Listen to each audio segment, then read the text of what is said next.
All right, there, let's take off where we left off last time. All right, factors of production. So these are going to be the things that are required if you want to produce anything at all whatsoever. This is simply the resources needed to produce goods and services. So if you were to be asked on a quiz or a test, hint, hint, hint, what are factors of production? You simply need to tell me the resources needed to produce goods and services. Now, if I'm going to ask you some examples of what is a factor of production, you're going to want to say stuff like land, labor, and capital, which is wealth. Okay. So first and foremost, you can't produce anything if you don't have land to produce that thing on. You need a chunk of land where you can build a factory, you can grow stuff, anything like that. You need labor. You need people who are going to work for you. If you don't have anyone who's going to work for you, you can't do anything. You need capital, which capital is simply wealth. You need some form of money in order to start a business, to start a factory, anything like that. If you don't have that, you simply can't produce anything. That right there are the factors of production. Now, right now we're going to talk about, and this is just kind of bear with me on the weird little chart thingamajigger you see on the screen there. These are the inventions that are going to really spur on the Industrial Revolution, make it happen, particularly within the textile industry. And the first one we're going to talk about comes in 1733. Now, I'm not going to make you memorize the dates. I just want you to kind of know what is this invention and why is it going to be impactful. This is going to be the shuttle on wheels. This is going to be a double. It's going to look just like this right here. Okay, so it's going to double the amount of work someone who's weaving can go ahead and do in one day. So you're going to take the cotton, you can make it simpler, refine it, and weave it together into that fiber, which you're then going to use to produce a textile. This is going to make it easier. So instead of making one textile in a day, now you can maybe make 2 textiles in a day. If you were previously making 4, you can now make 8. It's going to reduce the speed of work, meaning you can create more textiles in a shorter amount of time, which means you can sell them for cheaper, which is good for the producer or the consumer, the one buying it, and it's going to be good for the seller, the producer, because they can make more money.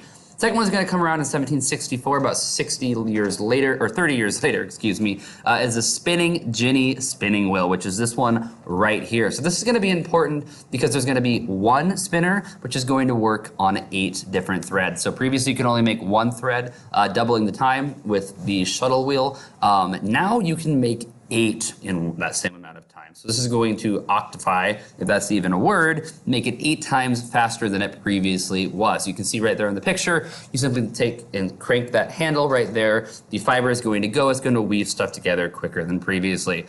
Then 5 years later, we have the water frame. This is going to use water to spin that wheel. So you can see that wheel right there. They're going to have a wheel outside, usually by a stream or something. As the water is flowing down the stream, it's going to crank that wheel, which means you no longer need a human to be doing this. Okay, just make sure the machine's set up. After that, the water can do everything, weave this stuff for you. It's going to make life quicker, easier, and faster as well. Then in 1779, 10 years later, we're going to get the spinning mule, and this is going to make threading stronger and more consistent. So if you look back at this one right here, or this one, there's going to be some problems. It might not be the most consistent fiber. You want to have a consistent fiber so your product is consistent and things are going to be more effective for you. You can sell them for better and they're higher quality and more people want to buy them. This is going to make it more effective and stronger. So your clothing and textiles are not falling apart as easily as they would previously. They're going to be more consistent. So the product you've made once is going to be the same kind of product you'll make the second time. Bounce on out of there, spinning mule. Next one we're going to have is the power loom, which is this one right through here, which is going to simply speed up the weaving. So okay, about 8 years later, it's going to go even faster at this time period. So realize we're in about a matter of 50, 60 years. We're going from the shuttle on wheels, where it's just simply doubling the amount of work a weaver can do in one day, to the power loom in 1787, which is speeding up the weaving even quicker, allowing you to make more textiles in a faster amount of time. And the kind of the real cream of the crop that comes on in here is going to be the cotton gin in 1793. Now, the cotton gin is going to be important because it's going to multiply the amount of cotton that could be cleaned in a certain amount of time. Now, this doesn't simply mean you take it and scrub it down. When you pick cotton, it's going to have the seeds inside the cotton. You want the fibers, you don't want the seeds. So what you would do is you would put the machine or the cotton into the cotton gin, you'd twist that crank right through there. There's going to be fibers and like little teeth that are going to go out and rip the cotton while leaving the seeds behind. Now this is important because you have the seeds so you can go and replant your crop. all quickly there, and you have the cotton fibers, which you can then use, throw them in the power loom, anything like that, and you're going to have textiles booming faster. The other significance, when I ask you what is the significance of the cotton gin, is the cotton gin is going to allow for slavery, particularly in the United States, to boom. Okay, the cotton gin was reduced to try to reduce the workload of slaves. In reality, it actually dramatically increased the workload of slaves. You could produce more cotton, producers had more money, and then there's going to be an increase in slavery because they can buy more slaves. So the cotton gin, one of the unseen kind of negative consequences of this was an increase in slavery. Again, that's not written on the screen. This is going to be my test to see who's actually listening to this notes. Okay, so the cotton gin increases slavery within the United States. That's important. Make sure you understand that. Okay. Next, right here, just a quick little thing to kind of look. You can see the comparison of these different machines that are going to go from the beginning all the way down to the end. Okay, we come with the spinning jenny, the water frame, the spinning mule makes it faster and more effective. The power loom making more, the cotton gin allowing you to separate the cotton. Finally, it's where we're going to stop today. Okay, this is a question we'll be answering on Google Classroom.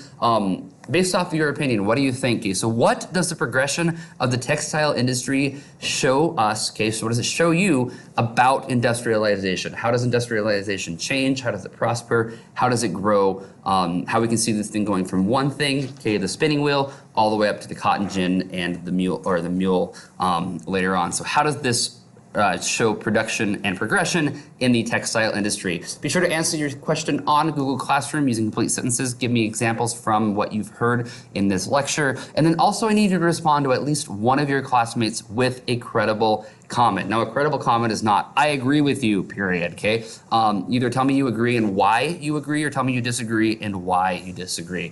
Make sure you keep that respectful, class appropriate. Comment on there. If you've got any questions, comment down below. Get a hold of me later. Otherwise, good luck.